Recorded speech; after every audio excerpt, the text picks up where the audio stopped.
ছাত্ৰ ছাত্ৰীসকল পোনপ্ৰথমে মোৰ ইউটিউব চেনেলটোলৈ তোমালোকক স্বাগতম জনাইছোঁ। আজিৰ ভিডিঅ'ত আমি আলোচনা কৰিম চতুৰ্থ শ্ৰেণীৰ পৰিৱেশৰ পাঠ 11 অসমৰ প্ৰাকৃতিক সম্পদ। এই পাঠটিৰ অনুশীলনীত থকা প্ৰশ্নসমূহ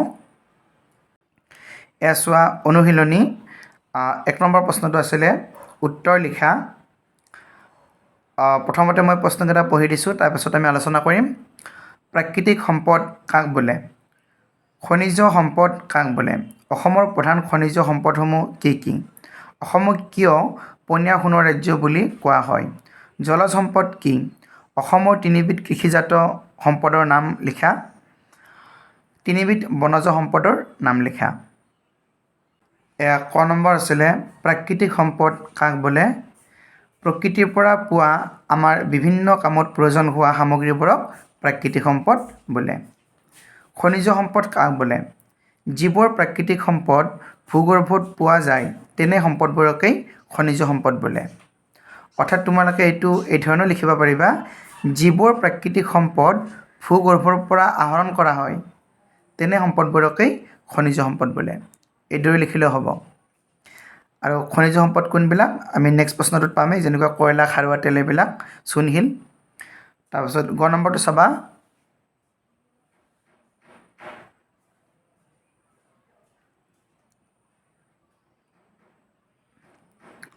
অসমৰ প্ৰধান খনিজ সম্পদসমূহ কি কি? ইয়াৰ উত্তৰটো হ'ব কয়লা, খাৰুৱা তেল আৰু চূণশিল। কয়লা, খাৰুৱা তেল আৰু চূণশিল হৈছে আমাৰ অসমত পোৱা প্ৰধান খনিজ সম্পদ। অসমক কিয় পনীয়া সোণৰ ৰাজ্য বুলি কোৱা হয়? ইয়াৰ উত্তৰটো হ'ব খাৰুৱা তেলৰ ক্ষেত্ৰত অসম ভাৰতৰ ভিতৰতে এখন চহকী ৰাজ্য, সেয়েহে অসমক পনীয়া সোণৰ ৰাজ্য বুলি কোৱা হয়। 9 নম্বৰ জলজ সম্পদ কি? ইয়াৰ উত্তৰটো হ'ব পানীত পোৱা বা পানীৰ পৰা আহৰণ কৰা প্ৰাকৃতিক সম্পদসমূহক জলজ সম্পদ বোলে, যেনে মাছ, কাছ, বিভিন্ন উদ্ভিদ আদি। এইটো বিভিন্ন উদ্ভিদটো হৈছে পানীত থকা উদ্ভিদ। এতিয়া প্ৰথম 6 নম্বৰটো চাওঁ। অসমৰ তিনিবিধ কৃষিজাত সম্পদৰ নাম লিখা। ইয়াৰ উত্তৰটো হ'ব ধান, মাহ, সৰিয়হ আদি। দ্বিতীয় 6 নম্বৰ তিনিবিধ বনজ সম্পদৰ নাম লিখা। শাল, চেগুন, হাতী, বাঘ আদি। দুবিধ উদ্ভিদৰ নাম লিখিছোঁ, শাল, চেগুন। আনহাতে বন্যপ্ৰাণীৰ নাম লিখিছোঁ হাতী, বাঘ। তিনিটা লিখিব দিছিলে, তিনিবিধ, ইয়াৰে যিকোনো তিনিটা লিখিলে হ'ল। এতিয়া 2 নম্বৰ প্ৰশ্নটো চাবা। এইটো আছে অনুশীলনীত। আমি কিয় প্ৰাকৃতিক সম্পদবোৰৰ সদ্ব্যৱহাৰ কৰিব লাগে?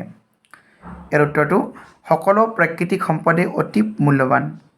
এই সম্পদবোৰ যাতে প্ৰকৃতিৰ বুকুৰ পৰা নিঃশেষ হৈ নাযায় তাৰ বাবে আমি ইয়াৰ সদ্ব্যৱহাৰ কৰিব লাগে। এতিয়া আমি 3 নম্বৰ প্ৰশ্নটো চাওঁ। শুদ্ধ উত্তৰটোত ৰাইট চিন দিয়া। ক নম্বৰ আলকটৰা কয়লা খনিত পোৱা যায়। আলকটৰা কয়লা খনিত পোৱা নাযায়, এইটো অশুদ্ধ। চূণশিল এবিধ বনজ সম্পদ। চূণশিল বনজ সম্পদ নহয়, চূণশিল হৈছে ভূগৰ্ভৰ পৰা পোৱা সম্পদ, গতিকে এইটো খনিজ সম্পদ হ'ব, গতিকে এইটো অশুদ্ধ। গ নম্বৰ প্ৰাকৃতিক সম্পদৰ আমি সদ্ব্যৱহাৰ কৰিব লাগে। হয়, আমি নিশ্চয়কৈ লাগে, আমি অলপ আগত আলোচনা কৰিলোঁ, এইটো শুদ্ধ। অসমৰ কাৰ্বি আংলং জিলাত খাৰুৱা তেল প্ৰচুৰ পৰিমাণে পোৱা যায়। অসমৰ কাৰ্বি আংলং জিলাত খাৰুৱা তেল নহয়, চূণশিল পোৱা যায়, গতিকে এইটো অশুদ্ধ। 9 নম্বৰ ভূগৰ্ভত পোৱা খাৰুৱা তেল পোনে পোনে ব্যৱহাৰৰ বাবে উপযোগী।